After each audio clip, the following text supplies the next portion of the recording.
ఎందరో త్యాగమూర్తుల త్యాగఫలం ఆంధ్ర రాష్ట్రం. నేడు ఆంధ్రప్రదేశ్లో ప్రజలు సుఖ సంతోషాలుగా ఉన్నారా? ప్రస్తుతం ప్రజల మధ్య ఉన్న కులాల కుంపట్లు ఎవరి కోసం? చంద్రయాన్ రాకెట్ యుగంలో కూడా వర్ణ విభేదాలు దేనికి సంకేతాలు? రాజకీయ పార్టీల నేతలు ఏం చెప్తున్నారు? నేటి కాలంలో ప్రపంచాన్ని శాసించే మన యువత మేధాశక్తి ఏం కోరుకుంటుంది? తెలుసుకోవాలంటే ఆంధ్ర యువగలం. ప్రజల మాటే మా నోట. His Excellency, Indian High Commissioner in Singapore, Dr. Silpak Ambule, Honorable Minister for IT and HRD Government of Andhra Pradesh, Nara Lokesh Garu, Honorable Minister of Municipal Administration, Narayana Garu, Honorable Minister for Industries, Sri Bharat Garu, Chairman AP NRT, Ravi Vemur Garu, ఈ రోజు ఉదయం నుంచి చూస్తున్నా. నేను చాలాసార్లు సింగపూర్కు వచ్చాను, కానీ ఈసారి ఎంత ఉత్సాహంగా ఉన్నారంటే నా జీవితంలో ఎప్పుడూ సింగపూర్లో చూడలేదు. అంత ఉత్సాహంగా ఉన్నారు.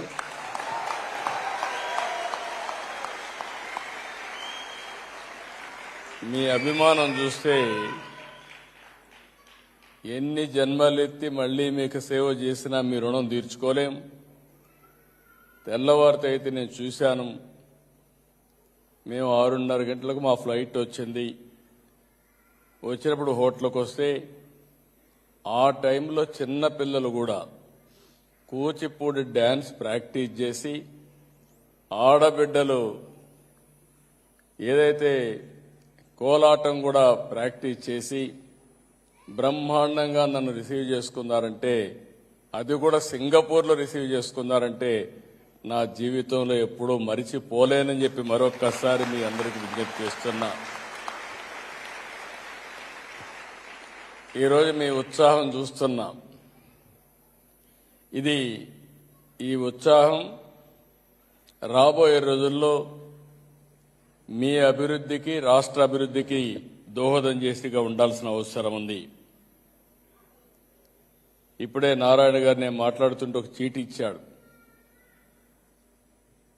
సార్, మీరు ముఖ్యమంత్రి కాక మునుపు రాష్ట్రంలో సింగిల్ డిజిట్ ఇంజనీరింగ్ కాలేజీలు ఉండేటివి.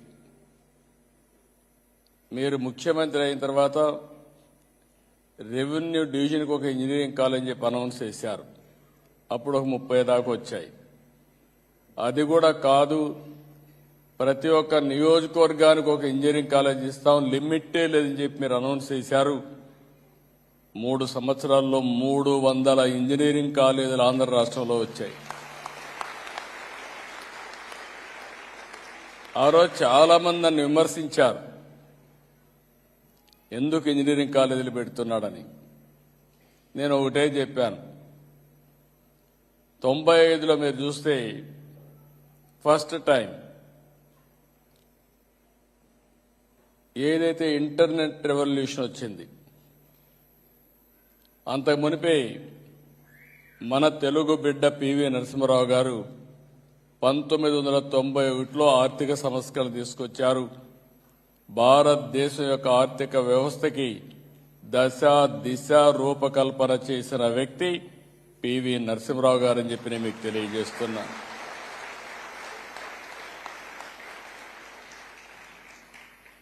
ఏదైతే మిడ్ 90స్లో 95 ఆ ప్రాంతంలో ఈ ఇంటర్నెట్ రెవల్యూషన్ వస్తానే నాకు ఒక ఆలోచన వచ్చింది. ఓసారి కొంతమంది కొన్ని ఇంట్యూషన్లు ఉంటాయి, అదే విజన్ అంటాం.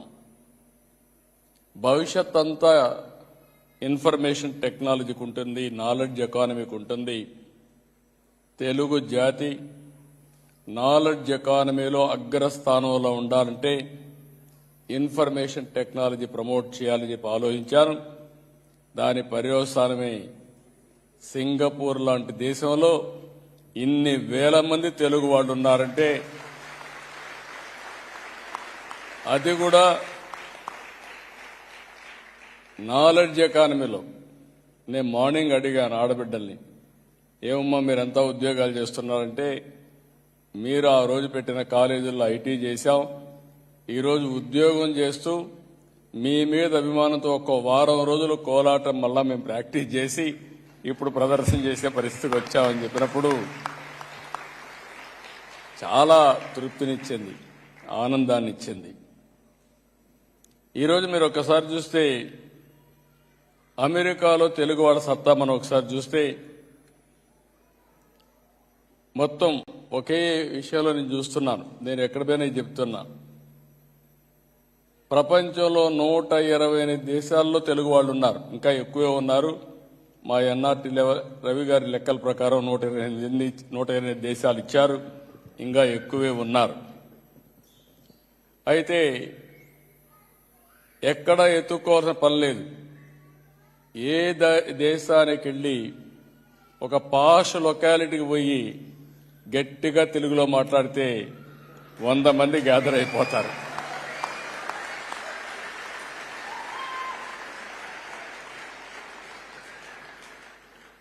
ఇది చూసినప్పుడు దీనికంటే ఏం కావాలి ఆనందం అని అడుగుతున్నా. ఒక పబ్లిక్ పాలసీ, ఒక విధానం మనం తీసుకురాగలిగితే ఎన్నో డికేడ్స్ కాదు,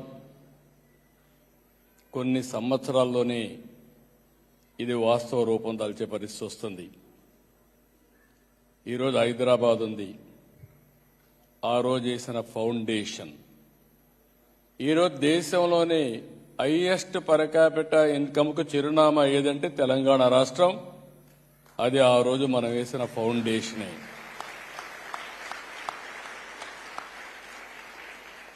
ఇప్పుడే నేను సింగపూర్ దేశానికి వచ్చాం. ఈరోజు వాళ్ళు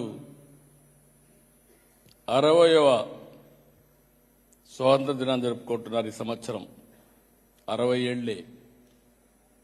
ఈరోజు 60 ఏళ్లలో వాళ్ళు ఇది చేసుకుంటామంటే $85,000 US dollars per capita income.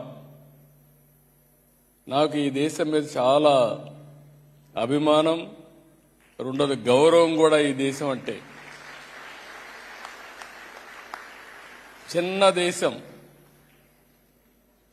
ఒక ఫిషర్మెన్ విలేజ్, ఒక దార్శనిక కళ. మలేషియాతో ఉంటే 2 దేశాలు కూడా ఇప్పుడు కూడా కలిసి పనిచేసుకుంటున్నారు. కానీ వీళ్ళు లాభం లేదని బయట బొమ్మంటే బయట వచ్చి ప్రపంచంలోనే ఒక గౌరవప్రదమైన దేశంగా తయారు చేశారంటే అది ఒక వ్యక్తి సాధించిన ఫౌండేషన్ వేసిన విధానం అని చెప్పి నేను మీకు తెలియజేస్తున్నా. ఒక నీతి, నిజాయితీ. ఓసారి అనిపిస్తుంది, నిన్నే గవర్నర్ అయ్యాడు అశోక్ గజపతిరాజు గారు. ఆయన ఫైనాన్స్ మినిస్టర్గా ఉండేవాడు. నేను ఫస్ట్ డెలిగేషన్లో ఆయన తీసుకుని ఇక్కడికి వచ్చాను. ఆయనకు సిగరెట్లు తాగడం సరదా, తాగుతానే ఉండేవాడు సిగరెట్లు. నేను ఎప్పుడు అనేవాడు, నువ్వు సిగరెట్ మానవయ్యా, లేకపోతే నీ ఆరోగ్యం పోతుంది, కొంచెం కంట్రోల్ చేసుకోమని చెప్పేవాడిని. సింపుల్ మ్యాన్, సిగరెట్లు తాగేవాడు. సింగపూర్కి వచ్చాడు, సిగరెట్ తాగడం మానేశాడు. నాకు ఆశ్చర్యం వేసింది. ఒక వ్యసనాన్ని ఇమ్మీడియట్గా మానేస్తారంటే ఆశ్చర్యం వేసి అడిగా, ఏంటి అశోక్ ఎక్కడ సిగరెట్ కనపడలేదు ఏంటన్నా. సార్ ఇక్కడ పొరపాటున సిగరెట్ తాగితే $500 ఫైన్ వేస్తారు. నేను తెచ్చిందే $500. ఇప్పుడు $500 పోతే నేనేం చేయాలి సార్ అన్నాడు. That is the power of Singapore.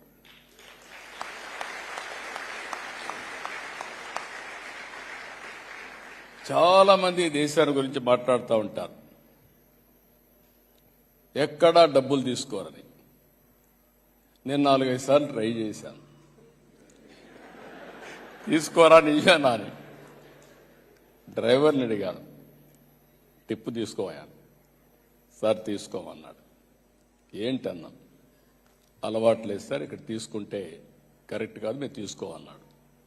నేను అడిగాను, ఏంటా ఎవరు డబ్బులు తీసుకోరా అన్నాను. నాకు తెలిసి తీసుకోరు సార్, తీసుకుంటే మళ్ళా వాళ్ళు కనపడరని చెప్పి అన్నాడు.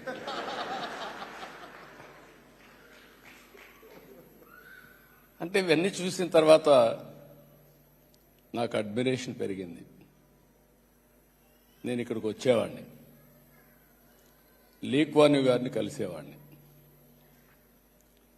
నేను ఒకరోజు తెల్లవారితో నిద్రలేసి ఎక్కడ చూసినా కాగితం కనపడేది కాదు. తెల్లవారితో ఆలోచించి హైదరాబాద్లో ఎక్కడ చూసినా కాగితాలే. అది చూసిన తర్వాత నాకు అనిపించింది, మనం కూడా ఇలాంటి ప్రాక్టీస్ చేయాలని. ఎట్లా చేస్తున్నారంటే, రాత్రి బయలుదేరి రాత్రంతా మొత్తం ఊరంతా తిరిగి కడాన ఈ చెత్త ఏ విధంగా కలెక్ట్ చేస్తున్నారో చూసిన తర్వాత ఆ చెత్తని అప్పట్లోనే ఎనర్జీగా కన్వర్ట్ చేసే ప్లాంట్ కూడా వెళ్ళి చూసిన తర్వాత డిటో రాత్రి క్లీన్ చేసే వ్యవస్థ ఆంధ్రప్రదేశ్లో హైదరాబాద్ తీసుకొచ్చి ముందుకు పోయాం. అది వచ్చిన తర్వాత చాలాసార్లు నేను అప్పుడప్పుడు ఇక్కడికి వచ్చేవాడిని.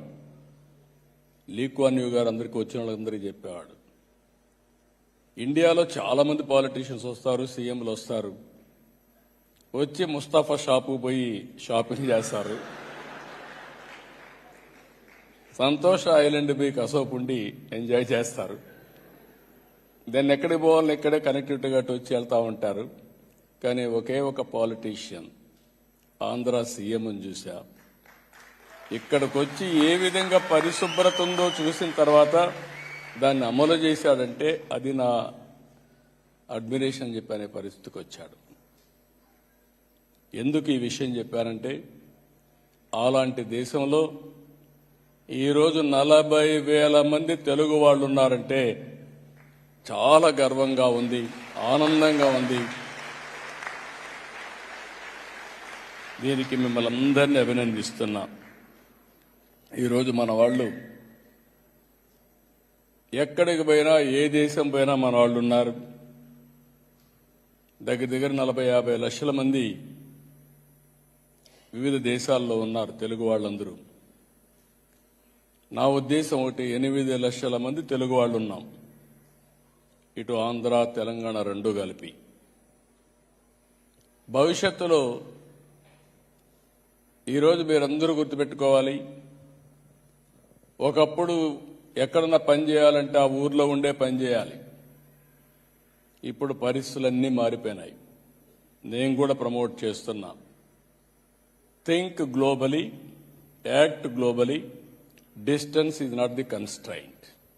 ఎక్కడున్నా నువ్వు కంపెనీ ఒక నాలెడ్జ్ ఎకానమీలో కంపెనీ ఫ్లోట్ చేయాలంటే ఆటోమేటిక్గా ఫ్లోట్ చేసే అవకాశం వస్తుంది. నేను మొన్నే చూశాను, ఇలాంటి వాళ్ళు చాలా మందిని స్ఫూర్తి తీసుకుంటా ఉంటారు. నేను ఫస్ట్ నుంచి మీకు ఒక మాట చెప్పేవాడిని, ఇప్పుడే మన మిత్రులు కూడా చెప్పారు. నేను హైదరాబాద్లో ఐటీ ప్రమోట్ చేసినప్పుడు మన వాళ్ళందరూ జాబ్ వర్కులు చేసేవాళ్ళు. నేను హైదరాబాద్లో ముందు ఫస్ట్ టైం ఆంధ్రప్రదేశ్లో ముఖ్యమంత్రి అయినప్పుడు ఆడబిడ్డలు చదువుకునేవాళ్ళు కాదు. తల్లిదండ్రులు కూడా ఆడబిడ్డలందరినీ పెళ్లిళ్ళు చేసి పంపించాలి కాబట్టి చదివించకుండా మగపిల్లలు మాత్రం చదివించేవాళ్ళు. నేను అది ఒక ఉద్యమంగా తీసుకొని ఆ రోజు ప్రాక్టీస్ చేసి ఫస్ట్ టైం చరిత్రలో 33% ఉద్యోగాల్లో కాలేజ్ సీట్లో రిజర్వేషన్లు పెట్టాం. చాలా మంది మగపిల్లలు అడిగారు నన్ను, సార్ మీరు రిజర్వేషన్లు పెట్టారు, 33% కాకుండా ఒక 20% మెరిట్లో వస్తారు, 60% వస్తారు, మేమేమైపోవాలని. ఇప్పటి వరకు చాలా బాగా చదువుకున్నారు మీరు, కొన్ని రోజులు ఆడబిడ్డలు చదువుకోనండి, ఏం కాదని చెప్పాను. అప్పటికే మీరు ఒకసారి గుర్తుపెట్టుకోవాల్సింది, మొట్టమొదటిసారిగా ఆడబిడ్డల్ని గౌరవించిన వ్యక్తి ఆస్తిలో సమాన హక్కే కాకుండా మహిళా యూనివర్సిటీ పెట్టిన వ్యక్తి నందమూరి తారక రామారావు గారు అని చెప్పి నేను మీకు తెలియజేస్తున్నా. రాజకీయాల్లో కూడా మీరు చూస్తే 8% స్థానిక సంస్థల్లో రిజర్వేషన్లు తెచ్చారు. ఈ పాలసీస్ వల్ల వరకట్నం పోయింది, ఇప్పుడు రివర్స్ కట్నం వచ్చే పరిస్థితి వచ్చింది. I'm proud of it. నేను అప్పుడప్పుడు అడుగుతా ఉంటాను, భార్యాభర్త ఇద్దరు పనిచేస్తే ఎవరి ఆదాయం ఎక్కువ ఉందని. ఎవరి ఆదాయం ఎక్కువ ఉంది మీరు చెప్పండి? ఆడబిడ్డల ఆదాయం ఎక్కువ ఉంది. మేము కూడా మా ఇంట్లో కూడా వాళ్ళపైన ఆధారపడుతున్నాం.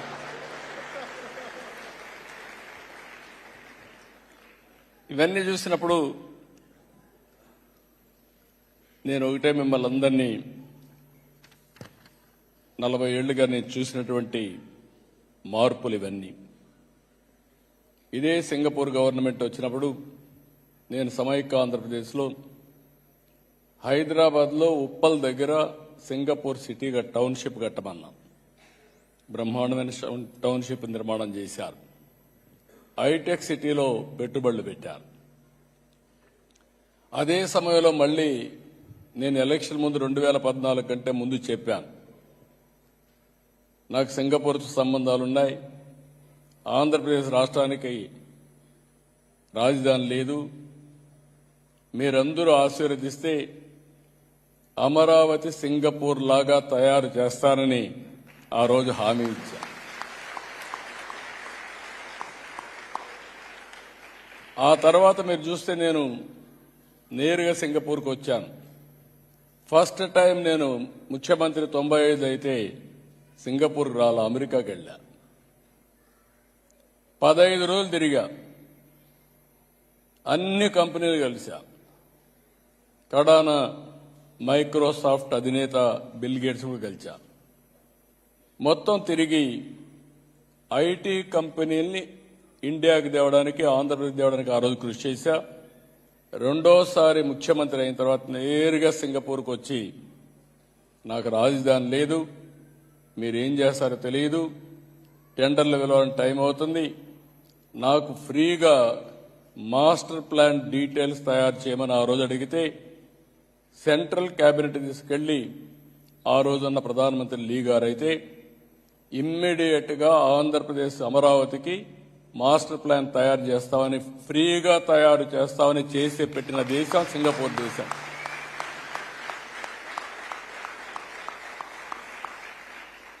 బెస్ట్ ప్రాజెక్ట్ తయారు చేశారు. అక్కడి నుంచి చాలా దేశాల్లో వీళ్ళు టౌన్షిప్లు కూడా కట్టారు, ఇండస్ట్రియల్ టౌన్షిప్లు కట్టారు, ఎకనామిక్ యాక్టివిటీ చేశారు, చాలా చేశారు.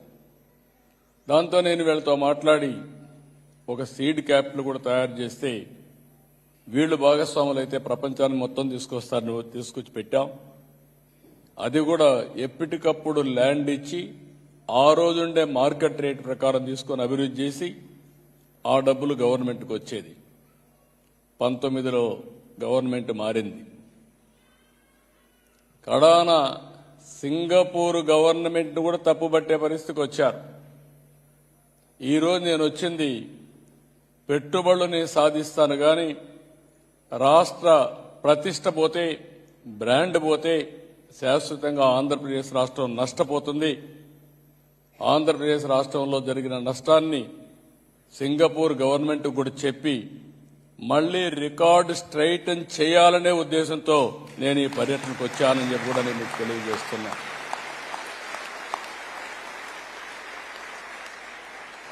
ఈరోజు మీరందరూ ఉన్నారు ఇక్కడ. ఏ ఒక్క వ్యక్తి మీరు తప్పు చేస్తే ఆ వ్యక్తి పేరు చెప్పడమే కాకుండా ఇండియాలో ఆంధ్ర వాళ్ళు చేశారు, తెలుగు వాడు చేశారంటారు. మన రాష్ట్రంలో ఏ ఒక్క వ్యక్తి ఇలాంటి పని చేసినా దానివల్ల రాష్ట్ర ప్రతిష్ట పోతుంది, బ్రాండ్ పోతుంది, దానివల్ల చాలా నష్టపోతాం. ఈరోజు వాళ్ళు రాకపోవచ్చు, నాకు ఒక మోరల్ రెస్పాన్సిబిలిటీ ఉంది. ఆ మోరల్ రెస్పాన్సిబిలిటీ మీకు జరిగిన ఇన్కన్వీనియన్స్ కి నేను బాధపడుతున్నానని చెప్పి దాన్ని స్ట్రైటన్ చేయడానికే వచ్చానని చెప్పి కూడా నేను మీకు తెలియజేస్తున్నా. ఇక్కడికి వచ్చినప్పుడు ఈరోజు మీరు ఒక్కసారి చూస్తే మనం ఒక విజన్ 2047 తయారు చేశాం. ఇక్కడుండే మీ అందరిని ఒకటే కోరుతున్నా, మీకు ఒక బాధ్యత ఉంది, నాకు ఒక బాధ్యత ఉంది. భారతదేశానికి కొన్ని అడ్వాంటేజెస్ ఉన్నాయి. ఇప్పుడే చెప్పాను, మొట్టమొదటిసారిగా ఎవరైతే పివి నరసింహరావు గారు ఆ రోజుండే పరిస్థితిలో ఆర్థిక సంస్కరణలు తీసుకొచ్చారు. ఆ తర్వాత మీరు ఒకసారి చూస్తే 95లో ఇంటర్నెట్ రెవల్యూషన్ వచ్చింది. ఫస్ట్ మూవర్ అడ్వాంటేజ్ భారతదేశం తీసుకుంది. అందులో తెలుగు జాతి ముందడుగేశాం. దానికి కూడా నేను ప్రౌడ్గా చెప్పగలుగుతున్నా. మీరు ఈరోజు నన్ను గుర్తుపెట్టుకుంటున్నారంటే, ఇంత గౌరవిస్తున్నారంటే, ఆ రోజు నేను తీసుకున్న నిర్ణయం ఐటీని ప్రమోట్ చేయాలనే నిర్ణయం ఈరోజు ప్రపంచంలో మన వాళ్లకు గుర్తింపు వచ్చింది. మూడోది, ఇంకొక పక్కన చూస్తే విండ్ ఫాల్ గెయిన్ గా ప్రపంచం మొత్తం ఏజింగ్ ప్రాబ్లమ్స్ వస్తున్నాయి. అన్ని దేశాల్లో ఏజింగ్ ప్రాబ్లంతో ఎకానమీ కూడా దెబ్బతినే పరిస్థితికి వచ్చింది.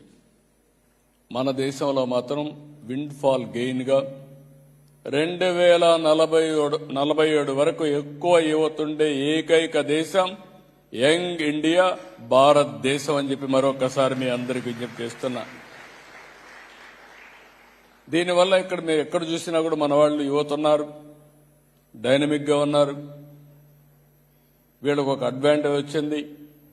ఇప్పుడిప్పుడు నాకు నమ్మకం కూడా వచ్చింది. ఒకప్పుడు ఐటీ అంటే ఉద్యోగం, క్లరికల్ ఉద్యోగం చేసేవాళ్ళు, మీరు జాబ్ వర్క్ చేసేవాళ్ళు. ఈ రోజు ఎక్కడికి పోయినా ఆంటర్‌ప్రెన్యూర్స్ గా కన్వర్ట్ అయ్యారు. నేను అది చెప్పడానికే వచ్చాను. అందరూ మీరు ఆంధ్రాకి రండి, ఏదో సహాయం చేయమని అడుగుతున్నారు. కానీ నేను అడిగేది ఒకటే చెప్తున్నా, ప్రపంచంలోనే 2047కి నాకు ఏమాత్రం అనుమానం లేదు, భారతీయులు నెంబర్ 1 గా ఉంటారు. అది జరుగుతుంది. భారతదేశం నెంబర్ 1 అవుతుంది. అదే సమయంలో నాకు ఒక స్వార్థం ఉంది. 25 ఏళ్లకు మునుపు ప్రారంభించిన ఉద్యమం ఈరోజు హైయెస్ట్ పర్ క్యాపిటల్ ఇన్కమ్ కి చిరునామాగా తెలుగు జాతి ఉంది. మీరు ప్రపంచంలోని జూయిష్ కంటే ముందుగా అగ్ర జాతిగా తెలుగు జాతి నెంబర్ 1 గా ఉండాలనేది నా సంకల్పం, నా ఆకాంక్ష. ఇది సాధ్యం. మన కళ్ల ముందరనే 25 ఏళ్లు అయిపోయినాయి. ఇంకొక 25 ఏళ్లు 2047 నెంబర్ 1 అయ్యే అవకాశం ఉంది. ఇంకొక అడ్వాంటేజ్ మీరు ఒకసారి చూస్తే, right time, right place, right leader, that is Narendra Modi. ఇది మన అందరికీ ఒక పెద్ద వరం.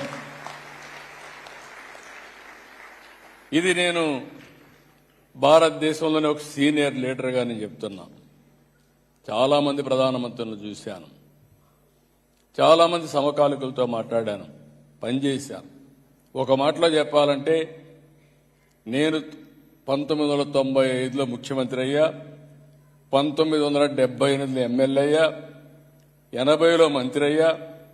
ఇప్పుడుండే నాయకులందరినీ చూస్తే అందరూ నా తర్వాత వచ్చిన వాళ్ళే తప్ప ఎవరూ అప్పట్లో వచ్చిన వాళ్ళు కూడా లేరు. కానీ అనుభవంతో చెప్తున్నా, ఈరోజు మీరు చూస్తే approval rating of world leaders July 2025 నిన్నే తయారు వచ్చింది. ఇది కూడా చేసింది మార్నింగ్ కన్సల్ట్ అనే అమెరికా బిజినెస్ ఇంటెలిజెన్స్ ఇచ్చిన గ్లోబల్ రేటింగ్ చూస్తే, డెమోక్రటిక్ కంట్రీస్ లో పాపులర్ లీడర్ ఎవరంటే అన్ని దేశాల్లో నెంబర్ 1 నరేంద్ర మోడీ గారని చెప్పి తెలియజేస్తున్నా. అంటే ఆయన మీరు చూస్తే 75% అప్రూవల్ రేటింగ్. ఆయన తర్వాత south Korea 59, Argentina 57, Canada 56, Australia 54, Mexico 53, Switzerland 48, US 44.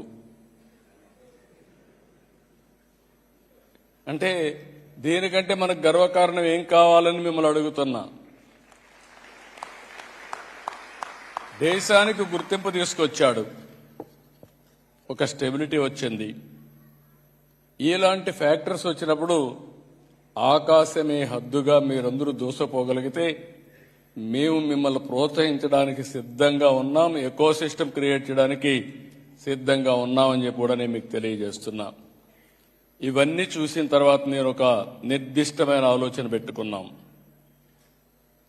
2047 Narendra Modi గారు వికసిత్ భారత్, నా సంకల్పం స్వర్ణాంధ్రప్రదేశ్.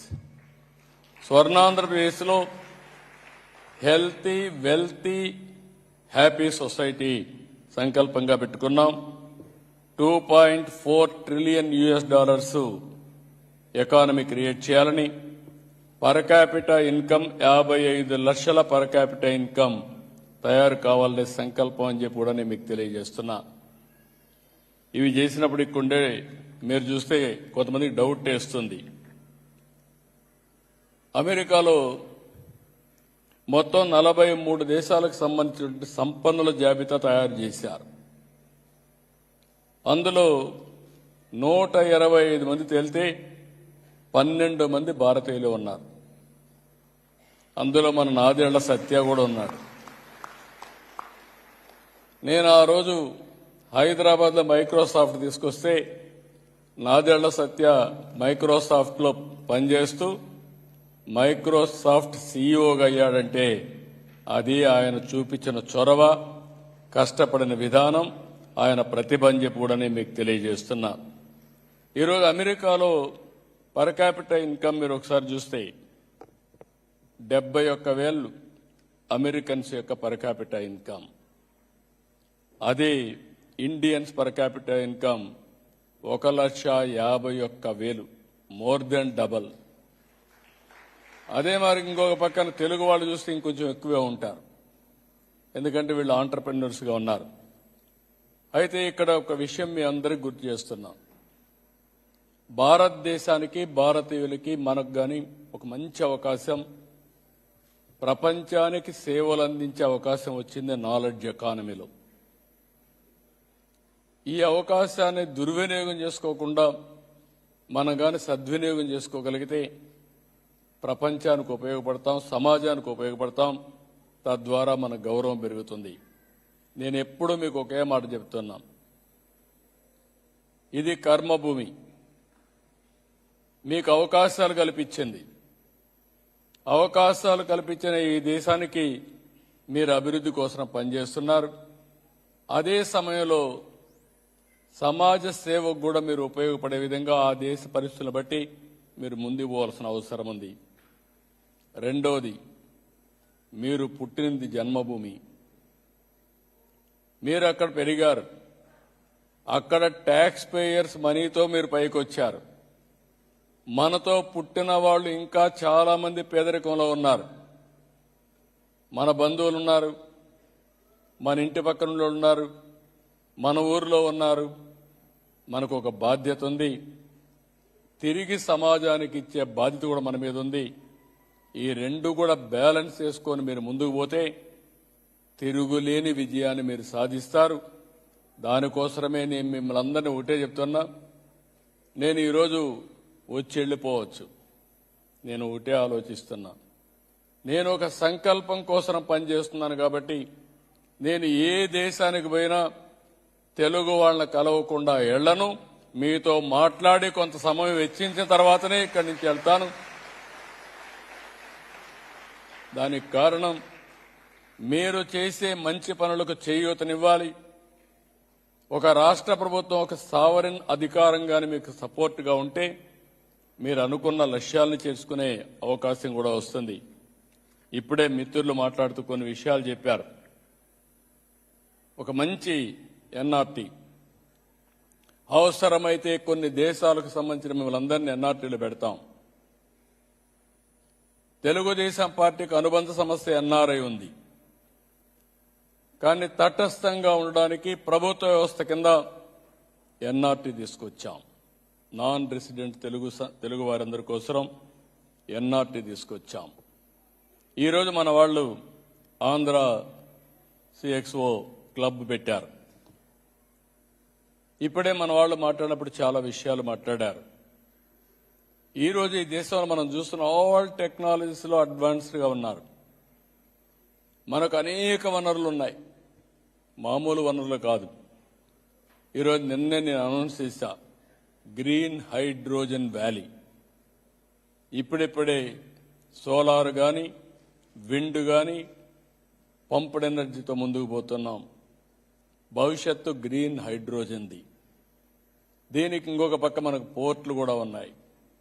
ఈ 4 ఉపయోగించుకోగలిగితే మనకు అవసరమైనటువంటి గ్రీన్ ఎనర్జీ వాడుకోవడమే కాకుండా ప్రపంచానికి గ్రీన్ హైడ్రోజన్ ఎగుమతులు చేసే అవకాశాలు భారతదేశానికి ఉంటాయి. అందులో ఆంధ్రప్రదేశ్కి ఎక్కువ అవకాశాలు ఉన్నాయి. ఇందులో మీ అందరికీ ఎక్కువ అవగాహన ఉంది, విదేశాల్లో ఉండే మీ అందరికీ అవగాహన ఉంది. భారతదేశంలో ఫస్ట్ టైం, ఒకప్పుడు మీరు చూస్తే నేను హైటెక్ సిటీ ఐటీని ప్రమోట్ చేశా. ఈరోజు క్వాంటమ్ వ్యాలీ ఆర్టిఫిషియల్ ఇంటెలిజెన్స్ని ప్రమోట్ చేస్తున్నా. డీప్ టెక్నాలజీ వచ్చింది. ఆల్ టెక్నాలజీస్ అనుసంధానం చేసుకుంటే కష్టపడాల్సిన పని లేదు, స్మార్ట్గా పనిచేస్తే సరిపోతుంది. అదే చెప్తున్నాను. ఇంత మునుపు హార్డ్ వర్క్ చేయమనేవాడిని, ఇప్పుడు పని చేయొద్దు అంటున్నా, స్మార్ట్ వర్క్ చేయమంటున్నా. ఒక ఫోన్ ఉంటే చాలు, ఏం జరుగుతుందో మీరు చూసుకోవచ్చు, ఫోన్ ద్వారానే ఆపరేట్ చేయొచ్చు. వర్చువల్ గవర్నెన్స్ నేను సింగపూర్లో ఉన్న, అమరావతిలో ఉన్నట్టే ఎవ్రీ టైం నా ఒకసారి చూసుకుంటాను, ఒక గంటకు ఒకసారి ఏం జరిగిందో. ఎక్కడన్నా కానీ తప్పులుంటే ఇమీడియట్గా ఇన్స్ట్రక్షన్స్ పెట్టి కరెక్ట్ చేస్తాను. అలాంటి అవకాశాలు వచ్చే పరిస్థితి వచ్చింది. అందుకే క్వాంటమ్ వ్యాలీకి వెళ్ళాం. ఇప్పుడు మీరు ఇక్కడ ఉన్నారు, అనేక అవకాశాలు అక్కడ ఉన్నాయి. అగ్రిటెక్లో ముందుకు పోతున్నాం. హెల్త్లో మీరు చూస్తే bill gates foundation, government of Andhra Pradesh, TCS కలిసి ఏదైతే డిజిటల్ నర్వ్ సెంటర్ కింద మొత్తం ఆన్లైన్లో మొత్తం తీసుకొచ్చి ప్రివెంటివ్, క్యూరేటివ్, రియల్ టైం మానిటరింగ్కి వెళ్లే పరిస్థితికి వస్తున్నాం. కాస్ట్ ఎఫెక్టివ్ హెల్త్ కేర్ ఇచ్చి ఆర్టిఫిషియల్ ఇంటెలిజెన్స్ కూడా ఉపయోగించుకొని తద్వారా అందరికీ గైడెన్స్ ఇచ్చే విధంగా, నర్స్ వరకు గైడెన్స్ ఇచ్చే విధంగా, పేషెంట్ కూడా గైడెన్స్ ఇచ్చే విధంగా ముందుకు పోతున్నాం. ఈరోజు ఒక పోర్ట్ ఇక్కడ సింగపూర్లో, ప్రపంచంలోనే అతిపెద్ద పోర్టులో రెండోది. రేపో ఎల్లుండి ఇంకొక పోర్ట్ డెవలప్ చేస్తున్నారు. That will be number 1 in the world. ఆంధ్రప్రదేశ్లో మీరు చూస్తే ఈస్ట్ కోస్ట్లో మన రాష్ట్రం 1000 కిలోమీటర్లు సుదీర్ఘమైన తీర ప్రాంతం ఉంది. కనీసం 50 కిలోమీటర్లు ఒక పోర్ట్ వస్తుంది. అంటే 20 పోర్ట్లు వస్తాయి.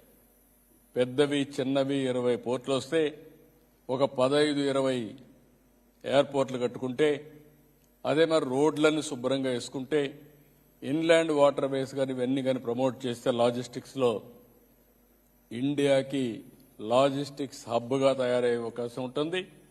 నెంబర్ 1 స్టేట్గా మనం తయారు చేసుకునే అవకాశాలు ఉంటాయి. దీనికి మీ దగ్గర ఉండే టెక్నాలజీస్ కానీ ఇవన్నీ కూడా మీరు వర్కౌట్ చేయాల్సిన అవసరం ఉంది. ఇక్కడ చూస్తున్నాం స్కిల్ డెవలప్మెంట్.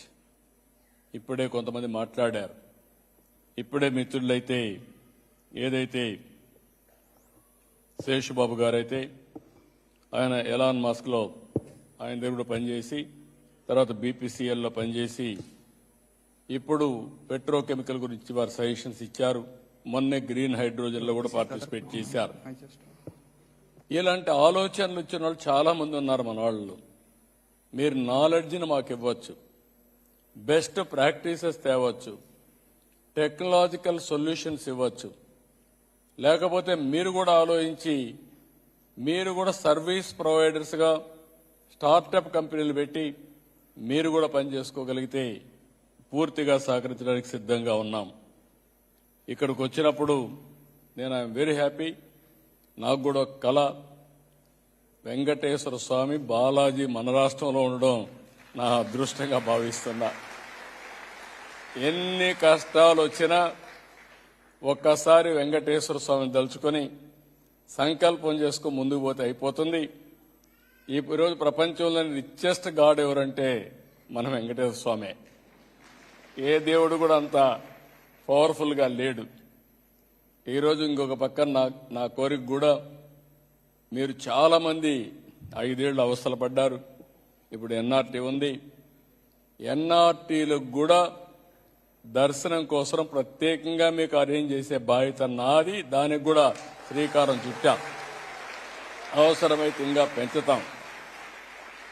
ఇంకొక పక్క మీరందరూ కూడా ఆలోచించాల్సింది, ప్రతి ఒక్క దేశంలో వెంకటేశ్వర స్వామి దేవాలయం ఒకటి ఉండాలి. దేశంలో ప్రతి ఒక్క రాజధానిలో ఉండాలి. ఇవన్నీ అనుసంధానం చేసుకుని మనం ముందుకు పోగలిగితే హాస్పిటల్కి పోయే పని తగ్గిపోతుంది. వారానికి ఒకసారి వెంకటేశ్వర స్వామి దగ్గరికి పోవడం, తెల్లవారితో నిద్రలేసి ఒకసారి మనం నమ్ముకున్న దేవుడికి మనం ఇచ్చేసి ముందుకు పోగలిగితే ఇవన్నీ సాధ్యం అవుతాయి. ఇంకొక పక్క మీరందరూ కూచిపూడి చూశాను. ఈరోజే మన సంస్కృతి సాంప్రదాయాలు కోలాటం చూశాను. ఇప్పుడే అమరావతి పైన మన వాళ్ళు ప్రాక్టీస్ చేసి బ్రహ్మాండంగా పాడే పరిస్థితికి వచ్చారు. ఒక ప్రెస్టేజ్గా తీసుకొని నేను అడిగాను, మీరు ఎట్లా ప్రాక్టీస్ చేయగలుగుతున్నారు? సింగపూర్లో పక్కింట్లో ఎవరున్నారో తెలియదు, కానీ ఏ విధంగా మీరందరూ కలిసి ప్రాక్టీస్ చేసి చేశారంటే, మీరు వస్తున్నారని తెలిసినాక మేము అనుకొని ఎప్పటికప్పుడు, ఇప్పుడు వాట్సాప్లు కూడా ఉన్నాయి, పక్కింట్లో ఉన్న వాట్సాప్ పంపిస్తారు, టైంకి వచ్చి పనిచేసి మళ్ళీ వెళ్ళిపోయే పరిస్థితి వస్తుంది. మేమందరం ప్రాక్టీస్ చేసామనే పరిస్థితికి వచ్చారు. నేను ఒకటే మిమ్మల్ని కోరుతున్నా, ప్రపంచంలోని గౌరవప్రదమైన కుటుంబ వ్యవస్థ భారతదేశం యొక్క కుటుంబ వ్యవస్థ. నేను అందుకే ఇప్పుడు మీరు చూశారు, ఇక్కడికి వచ్చాం, భార్య పనిచేస్తుంది, భర్త పనిచేస్తారు, కానీ ఇద్దరు గౌరవించుకుంటారు. కొన్ని దేశాల్లో కొంతమంది, నేను ఆ దేశంలో వాళ్ళ తప్పును పట్టణం, మన గొప్పతనాన్ని చెప్తున్నా, తండ్రికి కొడుకు అప్పిస్తాడు, కొడుక్కి తండ్రి అప్పిస్తాడు, భార్య భర్త కాంట్రాక్ట్. కానీ ఇక్కడ మనది అది కాదు. మనమందరం కూడా పెళ్ళంటే దైవ నిర్ణయం, ఎప్పుడో నిర్ణయమైంది, దాని ప్రకారం ఉండాలి, కలిసి ఉండాలని సంకల్పంతో శాశ్వతంగా ఉండే కుటుంబ వ్యవస్థ భారతీయ కుటుంబ వ్యవస్థ అని చెప్పి కూడా మీకు తెలియజేస్తున్నా. దీనివల్ల మీకు అనిపిస్తుంది ఏంటి లాభం అనిపించవచ్చు, ఒక సెక్యూరిటీ ఇస్తుంది.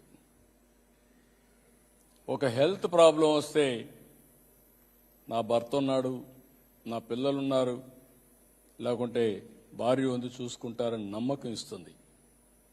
ఏది జరిగినా ఒక భరోసా ఇచ్చేది కుటుంబ వ్యవస్థ. ఒక స్ట్రెస్ బరస్టర్ కూడా. ఎంత కష్టపడినా సాయంత్రం ఇంటికి పోయి భార్యాభర్త కప్ ఆఫ్ కాఫీ తాగితే స్ట్రెస్ అంతా పోతుంది. అంతవరకు కొట్టుకున్నా మళ్ళా కలిసిపోతా ఉంటారు. అంటే మనకు ఒక అలవాటు అనివార్యమని ఇలాంటి వ్యవస్థ మనం ముందుకు పోతున్నాం. ఇలాంటి వ్యవస్థను కూడా కాపాడుకోవాలంటే మన సంస్కృతిని సాంప్రదాయాలను మీరు కాపాడుకోవాలి. నేను చాలా గర్వపడతా ఉంటాను,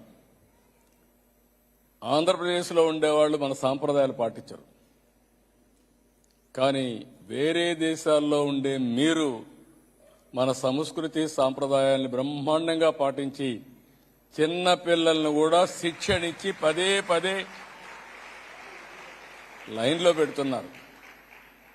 ఇది గ్రేట్ అచీవ్మెంట్. అంటే మీరందరూ గుర్తించారు.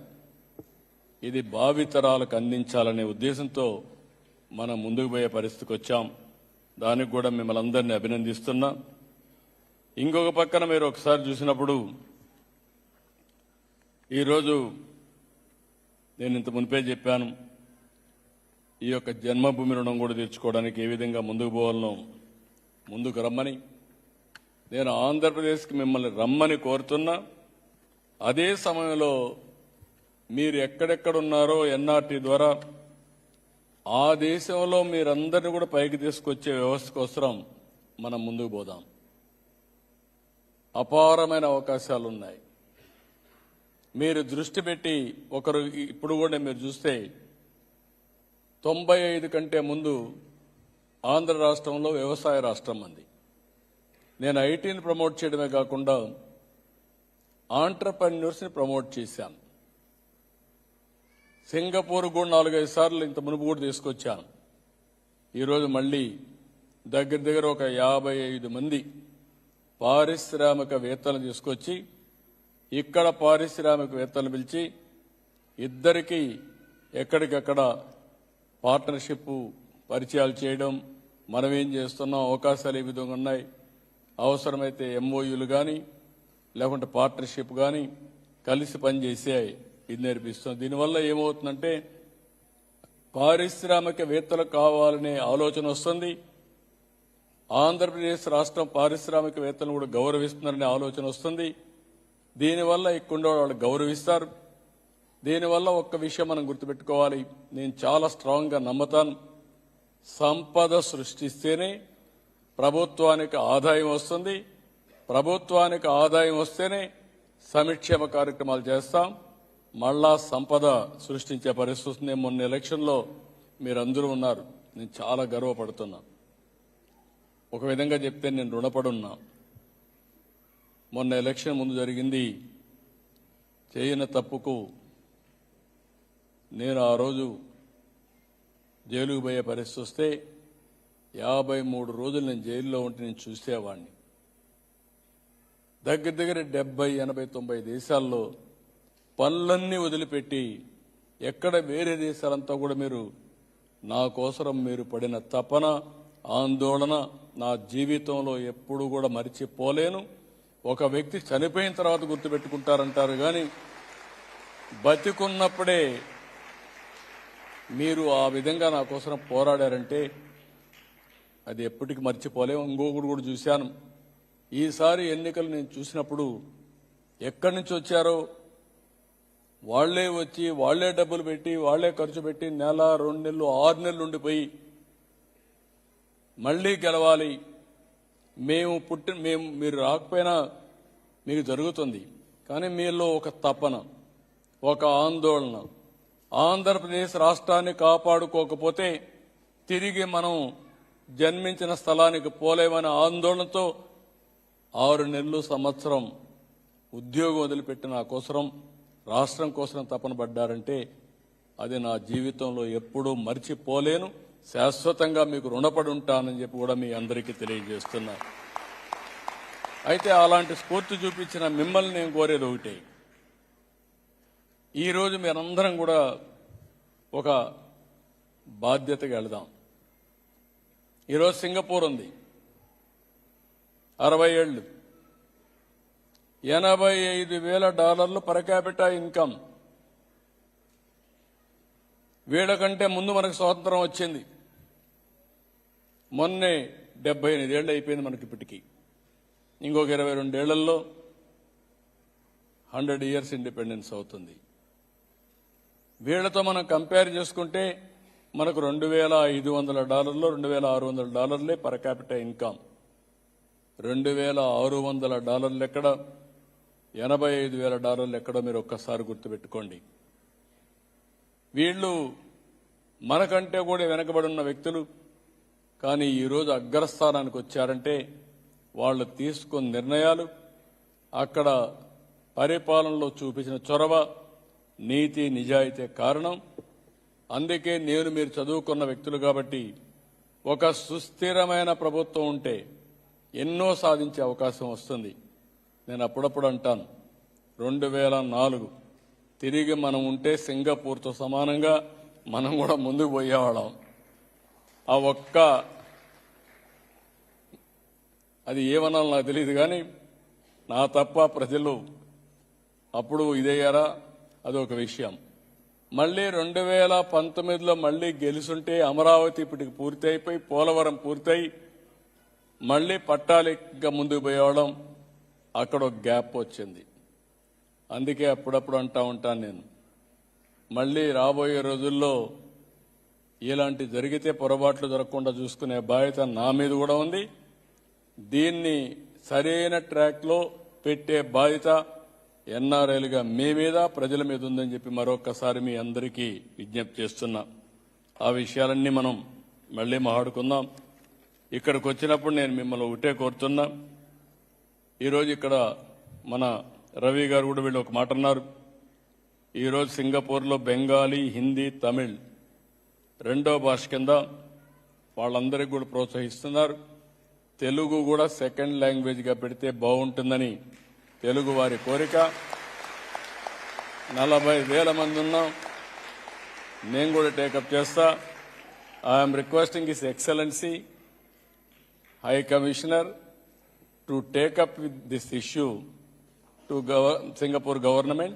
I am confident either today or tomorrow they are going to recognize us, and also if necessary Government of India నుంచి కూడా ఈ ప్రభుత్వానికి విజ్ఞప్తి చేస్తామని చెప్పి కూడా నేను మీకు తెలియజేసుకుంటూ, ఇప్పుడు నేను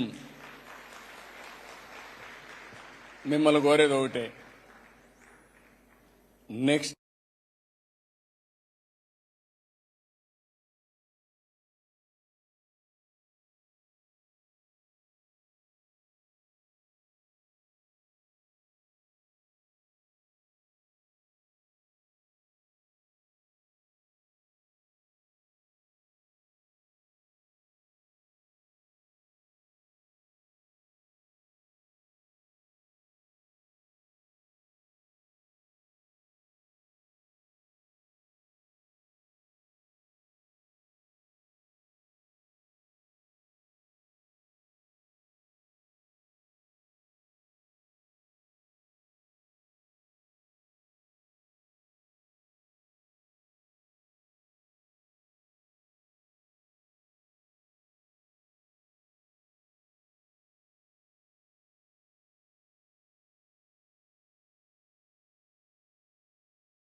గానే చేద్దాం, ఆచరించే చేద్దాం.